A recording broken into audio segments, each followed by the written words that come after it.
Samantha, and I'm a Kent State University student studying psychology and creative writing.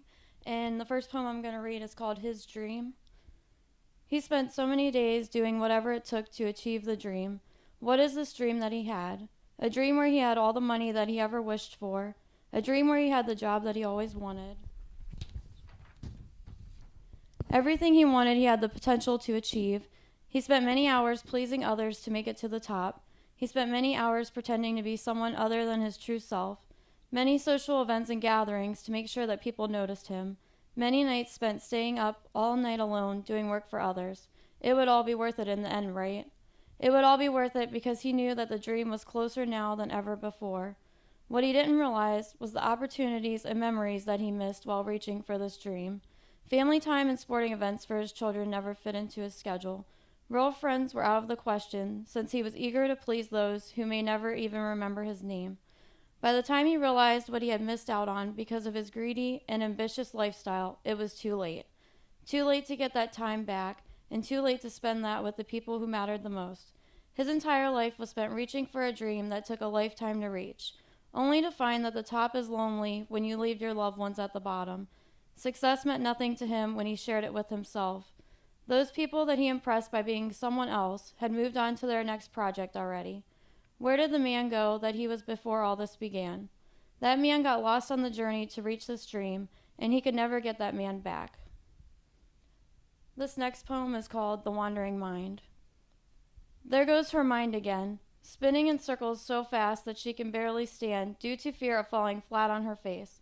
He stares at her, trying to read her blank face. Does she even feel anything? Should he give up on her? What could she possibly be thinking about this time? As her thoughts race back and forth from assignments, deadlines, feelings, and the hottest fashion trends of the day, she says not one word to him. She fears that sharing her life with him will make her vulnerable. She refuses to go down that path of self-destruction once again. She decides that she will remain silent and let him talk about his day like she cares. Why is he even here, she wonders. Why hasn't he left yet? Everybody always leaves her, so she wonders when his time will come. As he begs her to share her life with him, she pushes him away. She will give him little details about her day, but never will he hear the important details.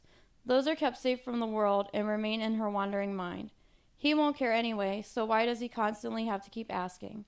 Her mind wanders to a time before she was broken, a time when she felt free to be herself and share her life with anyone willing to stick around.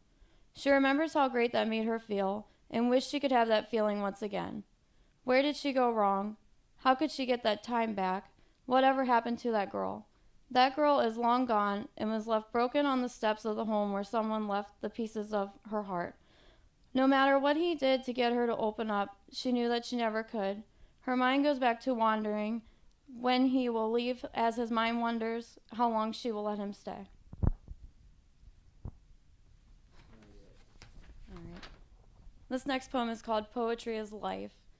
Poetry is the emotions that you cannot bear to express to others. It is the voice that speaks louder than your words, the pen and paper that bleed the words of your heart, the opportunity to see yourself from a different point of view. Poetry opens your eyes so you can view the feelings that you avoid. It allows you to see what's really on your mind and the journey that you wish to follow. Poetry is the silence breaking free from the chains that have kept it quiet for so long. It is the best way to get to know the person sitting next to you. It is a form of therapy that allows a person to cope with the tragedies or losses that one has endured. Poetry allows the creative mind to run wild and continue a journey with no set path. Format is a thing of the past when piecing together your jumbled thoughts into something worth reading. Poetry is freedom to do everything you ever wanted while screaming out those words you're afraid to say.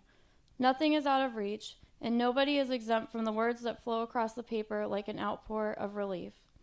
Poetry allows the emotional existence to rise like your mother's pancakes in the early morning. Never allowing poetry into your life is like forgetting to tie your shoes while in gym class, or sitting in class with wet clothes on because you forgot your umbrella. Not bringing your inner poet out is like making a wrong turn when seeking your destination, only to find that you have added another 45 minutes to your trip.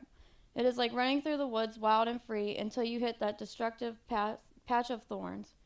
Poetry brings meaning to your life because poetry is life. And I have one last poem. And this one's called The Home of Three. Born as number 4, I was still the only child where I am from. I am from Football City, filled with inductions, fireworks, and celebrations. I am from dogs howling through the night. Their noise is silenced by the music blaring at the local bonfire. I am from birds chirping to the rise of the sun, surrounded by the aroma of crispy bacon. The sound of buzzing in my ears that I ignore, mother calling for me to rise as I ignore the blaring sounds. I am from father's laughter as he rejoices with the fellows, cards slapping the table as classical songs fill the background. I am from Superior Street where everyone is my friend, surrounded by houses wrapped in the holiday of their choice. Decorations used as a distraction from the emptiness all around. Trees and bushes are rare and the grass is flat. I am from rolling wheels rumbling on the cement as they prepare to flip, viewers watching in amazement as the routines are revealed. Harmont Skate Park is the place to be. I am from the White House that now sits bare on the outside. The sounds of the floorboards creaking replace the silence. The cat's footsteps can now be heard throughout the house. I am from a place where a home of 3 is now no more. Old photos and souvenirs are used to recall the memories. I am from the place where my father can still be heard joking with friends, classical music in the background as the cards slap the table, rising in the morning alone to fill the home with the aroma of that crispy bacon.